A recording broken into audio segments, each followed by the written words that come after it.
Thank you for clicking on the video. Welcome back to the channel. This is a new show that I stumbled upon, and it's one of those shows that I don't want to keep to myself. I would love to share it with you all, and I hope that somebody out there is watching it because it's so good.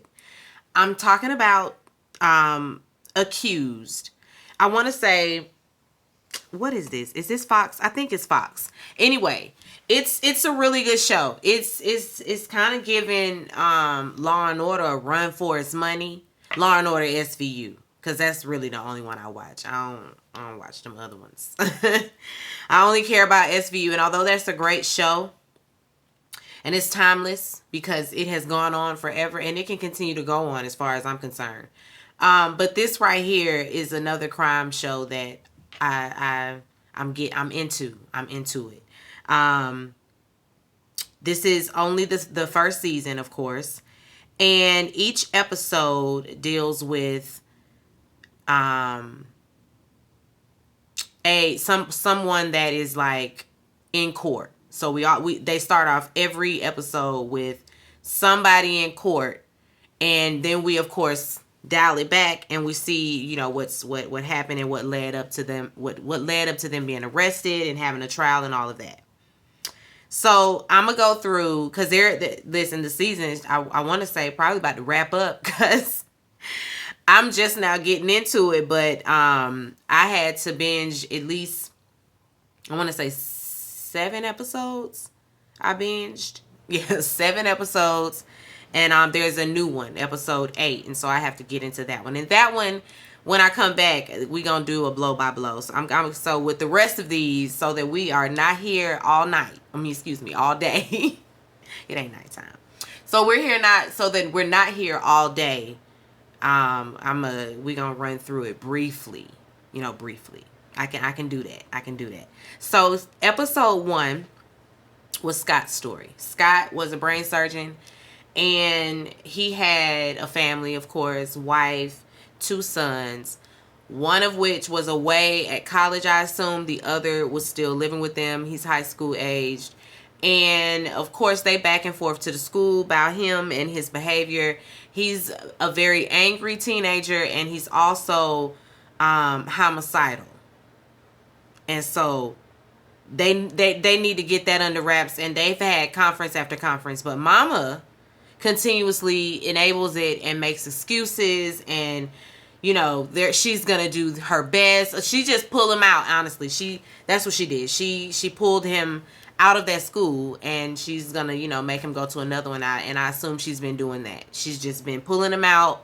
As soon as he about to get expelled for his crazy behavior at school, she just pulled him out instead of rectifying the problem. But anyway, Daddy's so busy being a neurosurgeon that I'm sure he's barely around.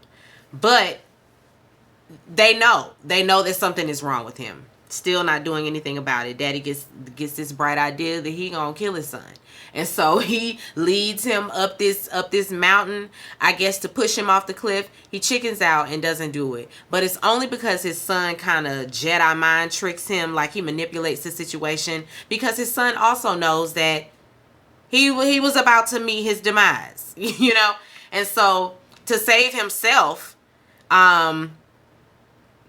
he kind of plays into the whole sympathy thing, like, please just get me some help. I'm so tired of being so angry. Knowing all along he crazy as hell. Knowing he don't have no empathy. He's just imitating. He's a psychopath.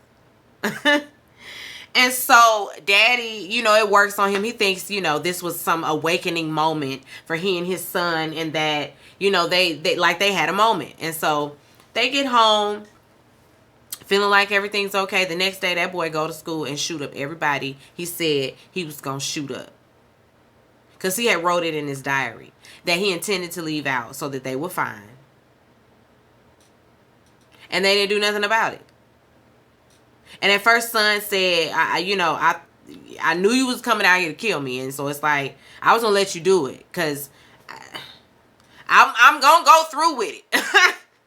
And I guess at the last minute he just decided, you know what, nah, I'm gonna go on and go through with it. Let me let them think I'm healed and that I'm open to some healing when he done went to school and killed everybody. And so daddy on trial because you knew about it and you didn't do nothing. You know that he's homicidal. You read in the diary that he had plans to kill X, Y, and Z. Because he actually had listed out what he wanted to do to each individual, what he was going to do, all of that. You knew that, and you let him go to school anyway to do that. So, yeah, daddy got to be held responsible. I'm like, this is some mess here. All right, let's move on to episode 2. Ava's story. Ava is a deaf woman who is a surrogate to this couple. They were having problems conceiving. And like I said, she's deaf. And when the baby is born, the baby is also born deaf. Not because of the lady, but because, the mother had in her bloodline, I think she said her great grandmother was deaf. No, great aunt was deaf. And her husband had the nerve to be mad at her. Like, why didn't you tell me that you didn't have a perfect gene pool? Why didn't you tell me that your genes weren't perfect? Now he got this deaf daughter to deal with. It's like, damn, you want to give her back? Like, you just gonna have to roll with it. He want to put implants in her. He wants her to be a hearing child. And the deaf surrogate is like, I done been there, done that. She had a mother that was not sensitive to her situation or to the fact that she was a non-hearing person. Her mama just didn't she didn't do the work in making nobody's life easier, She didn't go and learn sign language or anything like that. So she never even communicated with her with sign language. It's like, so how was you communicating? Just writing everything down? What was you doing, mama? That's the first thing you need to go do is figure out how you're supposed to communicate with this child that cannot hear. What is wrong? I just didn't understand it. But anyway, so the lady, Ava, she came to visit the baby one day because, they allow her to do that after the baby was born.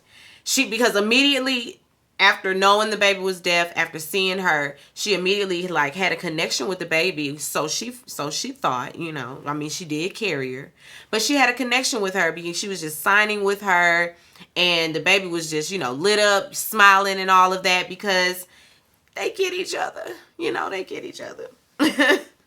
Even at that small baby age, I think she understands that she can't hear, and she's understanding this conversation that she's having. Anyway, she comes over to visit, and the couple start having an argument, about the baby and the baby needing this procedure and all of that, because the mother's not really on board. It's not like she's not on board, but she's just, going along just because it's her husband. But I don't think that she wants to go through with it. The lady got something on her device. It's probably an app where she, can hold it up to whatever it is she's not, wants to know what's being said, making it easier for people to communicate with her. And she was listening in basically and heard the conversation, and so she took the baby and ran. So she was on trial for kidnapping. She took the baby, she didn't take the baby and hurt the baby, but she took the baby, feeling like she was protecting her from what was her childhood. And she gets on the stand and she just expresses all of that. And it's so, moving to the people that the couple decide, you know what, you're right. You are right. We are not going to force this baby to be a hearing person or be like us hearing people when that's not who she is. We have to, accommodate for her. Basically, we have to, go in there and take some classes and learn some sign language. We got to go and do the work so that her life is easier, not so that we make our lives easier. You know what I'm saying? And so her story ends. Her story ends on a good note. They drop the charges, and sis can walk out of there a free woman. But listen, girl, you can't just go snatching babies. You think if she had been a hearing person doing that, and it was some other type of disability or testing that a parent wanted to do, you think they'd be that understanding to not a regular person, I'm sorry, not but a hearing person? I feel like it was a little bit, there was a little bit of, well, she's a deaf woman, let's feel sorry for her, because no, girl, you can't snatch people's babies and just take off. Excuse me, ma'am, I know you wasn't trying to kidnap her, but where was you going? Did you even have a plan? Girl, don't do that again, Ava. Anyway, moving on. Episode 3. This one had me mad. Danny's story. Danny's a teenager, and I ain't mad at Danny. I ain't mad at Danny at all. Danny didn't deserve anything that he got. Let's go. So Danny's a teenager as well, and he also has a sibling, a little brother. His parents, both his parents, he lives with both his parents. He also has like anger issues, like he can go from 0 to 100 really fast. I wouldn't say that it's a mental health problem, but he snaps, His mother is dying of cancer, and she dies pretty quickly, like her whatever was going on with her within her body, it progressed pretty quickly, and she passed on. And so she had a hospice nurse, and y'all already know what it's gonna give. You already know hospice nurse was knocking down Daddy.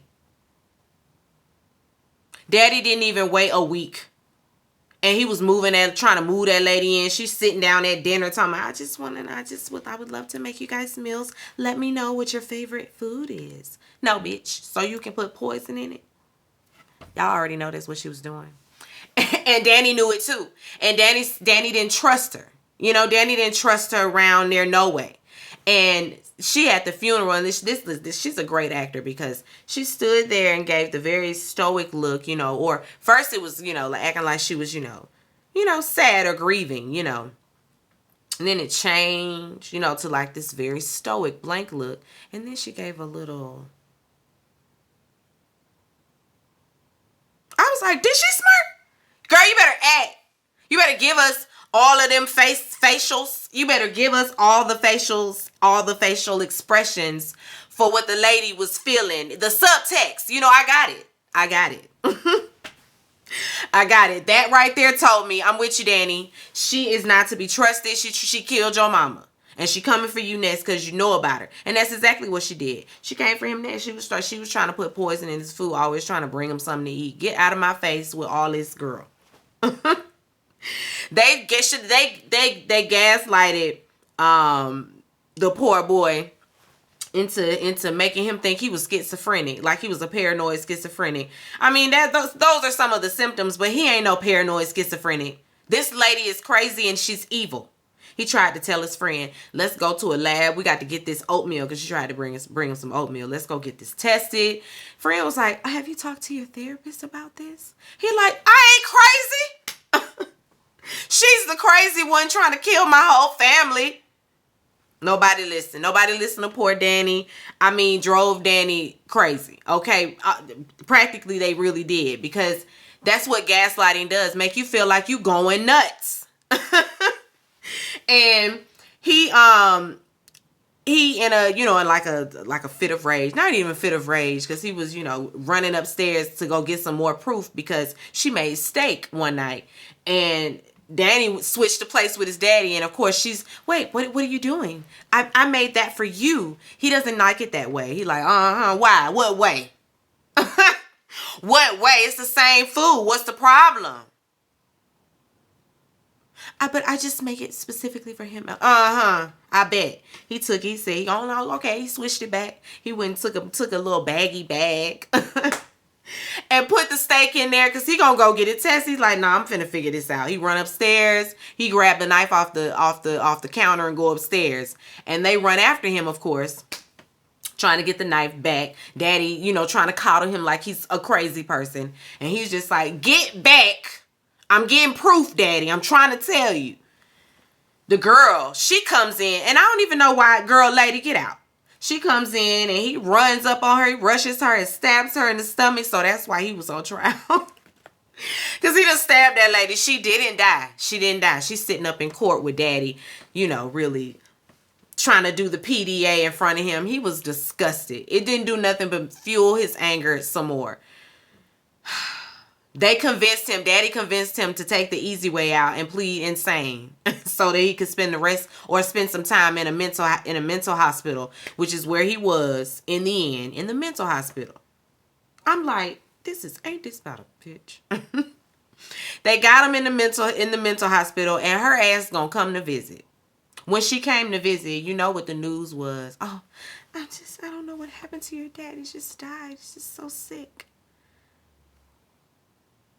Where's my brother? Oh, he's sick too. It's a shame. But you be well. I just wanted to check in on you. Danny he was flipping tables. Of course, they sedated poor Danny. I said, she ain't supposed to win. I was mad about that. Okay, I'm going to move on. Moving on. Episode 4, Kendall's story. Kendall was played by Malcolm Jamal Warner. Y'all know Theo Huxtable. He's Kendall, and he's another family man, and I'm loving the 2-parent households we've been seeing, although some of them have been very toxic. Still, 2 people got to be around there raising some kids, okay? 2 people. However your 2 people is, listen, not my business, but have the 2 people, okay? Anyway, Kendall has a daughter. She's elementary age, and Lord have mercy, somebody done molested the poor thing on the playground. She was on the playground playing, and this white man ran up behind her, lifted up her skirt, and grabbed her private area. So the hood found out, and the hood was ready to go do some street justice. Malcolm Jamal Warner want to call the police. Let's go to the proper authorities. They like, you think they gonna do something about this? Not as fast as we can. You think they gonna do something when they find him? They ain't even trying to find him. The lead detective was already known for turning his blind eye to some injustices for another black man way back when. So they don't trust him no way. They gonna go find him. They went and found him. They came back like, you coming? Cause we going over there. He going over there. He ain't really trying to do too much. He more so over there trying to talk. Friend like, nah, they jump him. Stomp him out. and Kendall, he gets some licks in too, because he gets angry about it. And because the white man gonna deny it like it wasn't him. Anyway, they left him alive, so they thought. Ambulance show up, he dead. So that's why he on trial. Cause he on trial for this murder now, because now it's a murder. And he really shouldn't be on trial by himself, because said friends made it seem like it was all his cooked up plan and he's the one who did it. It was him. When they're the ones who gave the fatal blows. It was them. He was honestly just there, and I think he might have punched the dude or something like that. I don't remember. I feel like he wasn't even involved in the physical altercation. I think he was just in the room, and they exacted revenge on his behalf because he was so much of a no guys. Yeah, that's how it went. But he the one sitting up there, standing on sitting on the sitting on the bench. I couldn't believe it. They really sat up there and was like, it was him. His friends from way back when. And the friend that really did it, the one that was like leading the whole thing, he gonna say to the other one, I'm your brother, we blood. We stick together, basically. Kim. Y'all go back to the sandbox. That right there. Now that's how that ended, and I ain't really like that. I didn't really like that. I'm gonna move on. Episode 5 was Robin's story. Robin was a drag queen, and of course by day he's Kevin, and by night she works as a drag queen, and her name is Robin. And of course, Robin meets this. Oh, sorry, I was getting a text message. Robin gets this meets this guy after the club. You know, she walking home, she's still dressed, in drag. And these guys, they think that they at first they think that she's a woman and they catcall or whatever, and then, when she turns around and it's giving what, nigga?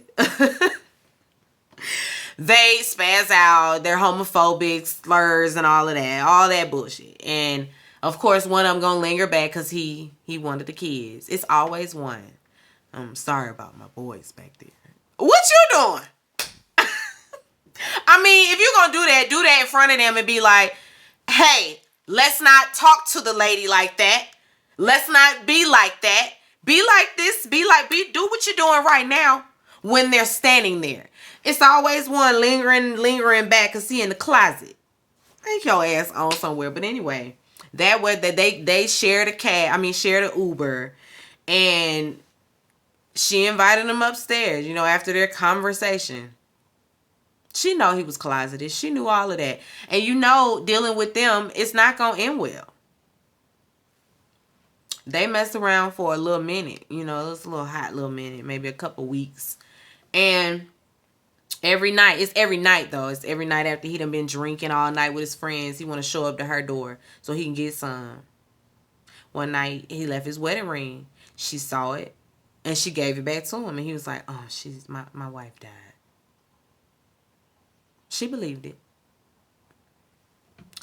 One day she out. It's during the day though, so it's now we're dealing with Kevin. Kevin out with a friend, and he walked right past old boy and his wife. He spin around and everything.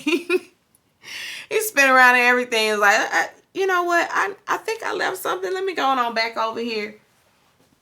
Follows him, of course, but he ends up showing up to the wife's job.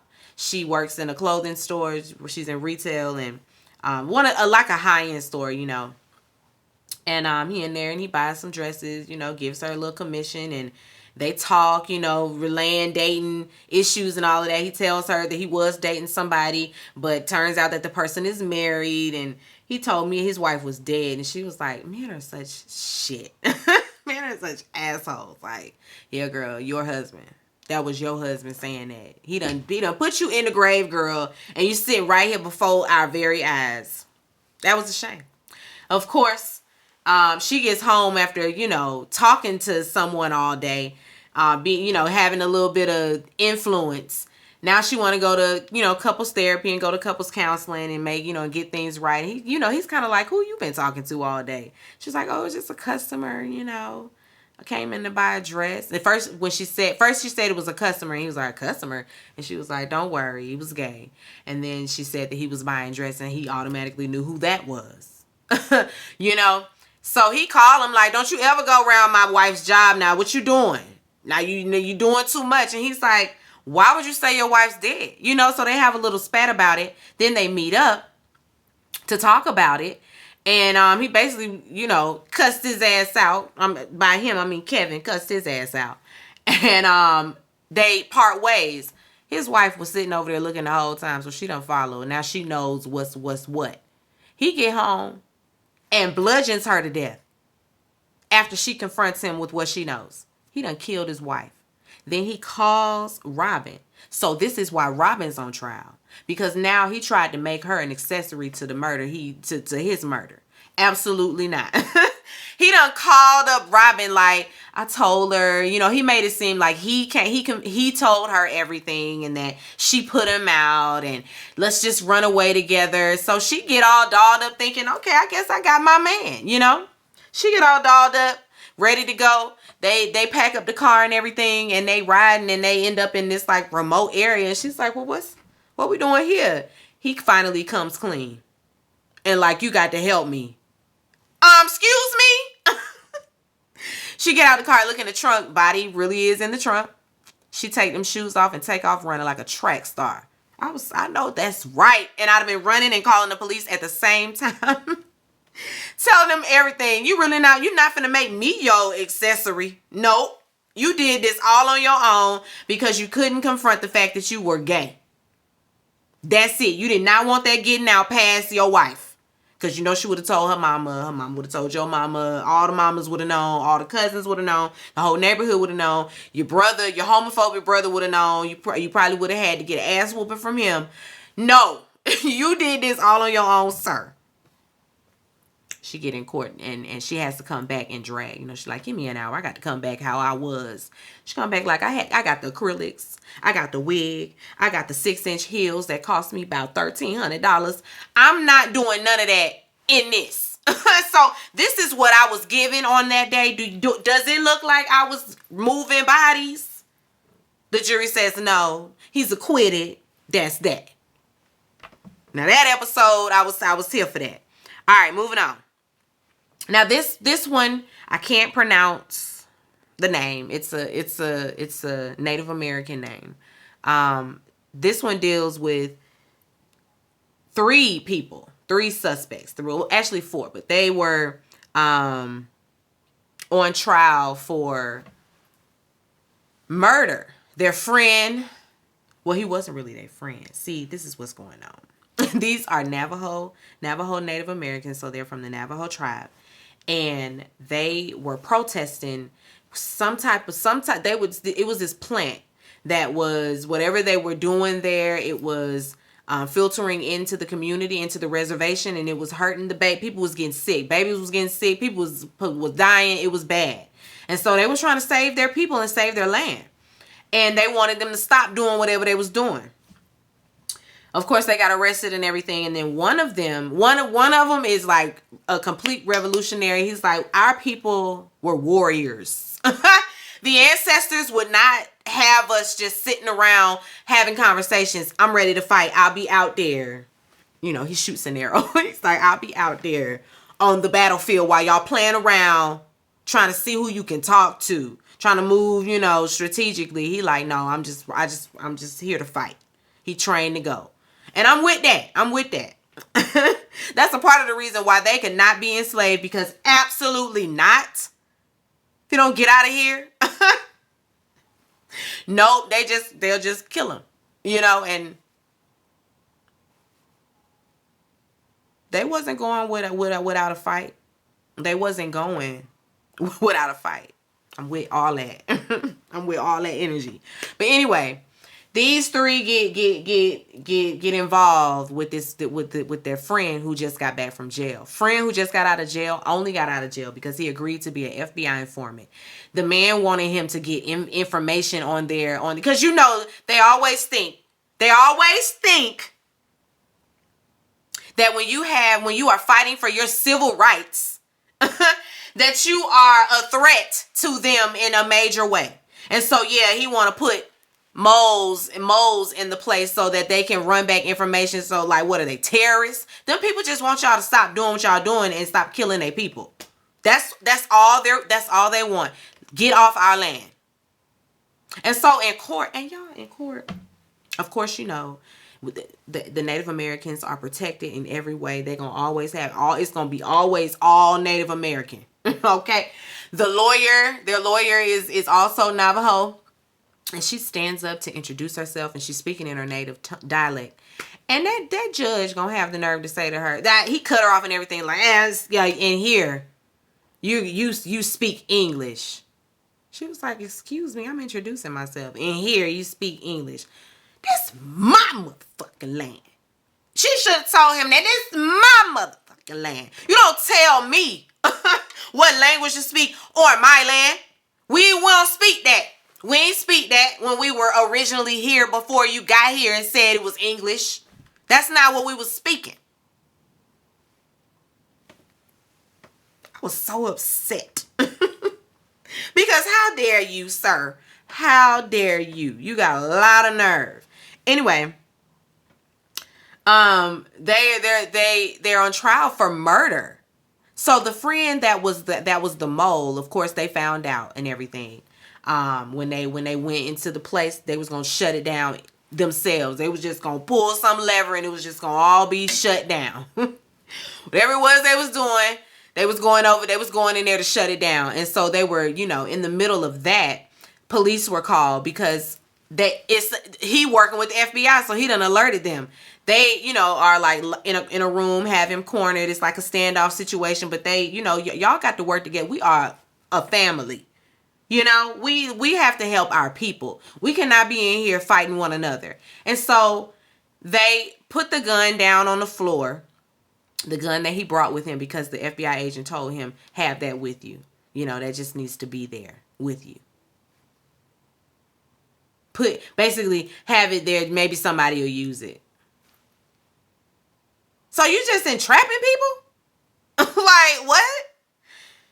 They didn't use it and they sat it down. He roll up on the scene, come in there.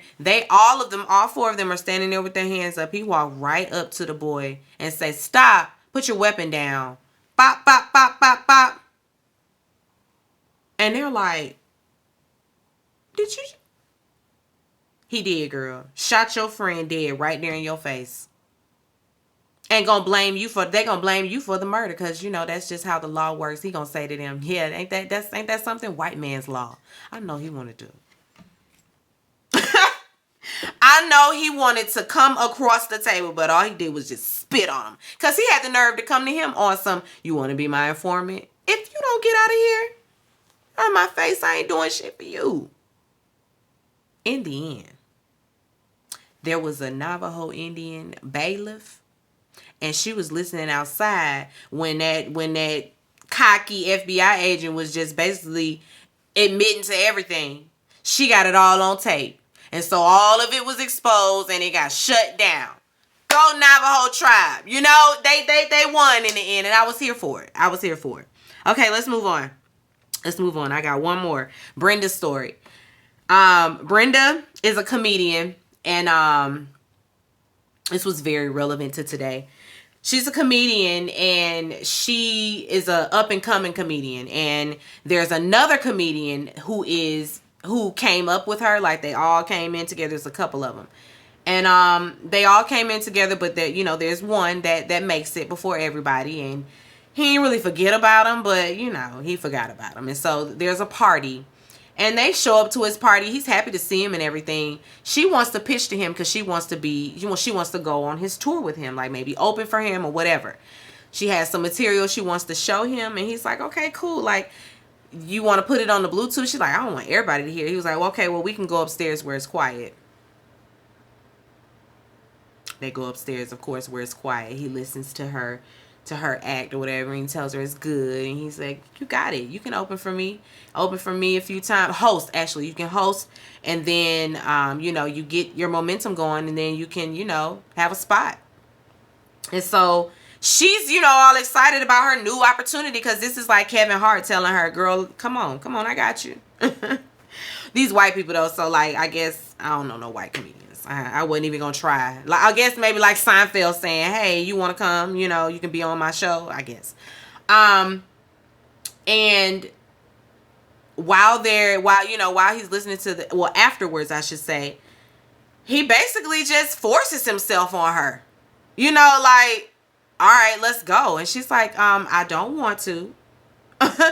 And he continues to, force himself on top of her. Flips her over, like has her head in the bed like that. And she's just like, and while he continues to go, just rape her. Well, excuse me. I don't know, I already said it. R word her. Of course, the next day, she's, in a panic. She does go and do a rape kit. So smart girl. She does do a rape kit, and she calls the club owner of the club where she, works does most of her shows. And the lady basically tells her, you dust yourself off and move on. Think you have a great opportunity. You walking away with the greatest opportunity, even though you had to deal with 12 minutes of that. Excuse me, what, ma'am? No. She's just thinking about her bottom line, her meal ticket, which is the guy. Because if he continues to do shows at her establishment or whatever, it brings her more money. So she's just thinking about her bottom line. So F her. And of course she goes to the police and everything. The public eye, they don't believe her. They don't buy it. Some people do. Some people don't. Because he's the celebrity. She's the one that's the drunk. She's the one that's the has-been, I guess. I don't know. But there's this one supporter who's very supportive. Like, she online arguing with everybody about this situation, and she ends up running into her. I'm sure that lady, like, figured out where you lived. Or, excuse me, figured out where she lived. And they kind of hit it off, like, friendly. And, but she's like, it's kind of giving, not really single white female, but kind of like, she's crazy. She's like becoming unhinged, and now she has somebody that can fuel all of that, which is kind of dangerous. She already has an agenda going on in her head when it comes to sexual predators, because she's a victim herself, and she never really got the justice that she deserved. And so, yeah, she's rallying really hard. And she ends up setting that man on fire. Like, walking up to him and setting him on fire. And so Brenda on trial for that, for being the one to incite all of that, because while she was angry, of course, after all of this had happened, because they was dragging in the public, nothing really happened, nothing came of her rape allegation. They didn't even press charges, because they had in the past, she and that guy had been intimate. But like I said, they came up together in the business. So maybe they had a past, maybe not, maybe they didn't. But it still doesn't mean that he did not assault her. So the DA didn't do nothing. I mean, not the DA. The DA didn't do nothing. Sorry. As she slung everything off the table, and she was like, I sincerely hope you go to hell, sir. And walked out. He was sitting there like, well, shit. Yeah. Because you know you need to be pressing charges. You basically told her you didn't believe her. And that what she dealt with wasn't worth, going through a trial and all that, telling her, you're going to get ripped to shreds. What? More than I already have been? Like, she knows she, a little ran through. She knows she drink too much. Tell her something she don't know. But none of that negates the fact that man forced himself on her and inside her. So, what we doing about that? They ain't do nothing about it. So, she got home and got drunk. The crazy lady was there. And they, had talked about some things. And, the crazy lady was kind of leaning towards murder from the jump. She's like, we got to make them pay. They can't just keep getting away with it. She's one of those kind of people, just going to manipulate the situation. But she the one ended up walking up on that man, throwing gasoline on him and setting him on fire. She was trying to drag that lady down with her. Brenda had to get up there and be like, I don't condone none of that. Now, was I mad? Yes. Did he do what he did? Yes. But I'm sorry, because he was in the courtroom too. Sorry, all burnt up. Sorry about that. I ain't tell her to do all that. She had a whole group of ladies in support of her. They was ready to lynch his ass after court. And she had to tell them, like, guys, I know you're angry, but we can't harm them. And they like, so what do we do? And they all were just standing there like, what now? It was kind of sad. It really was. All those women that were victims of sexual assault and still very much unheard. It was kind of, daunting. Anyway, I need to catch up on episode 3. How long I did? 40 minutes. Let me get off here.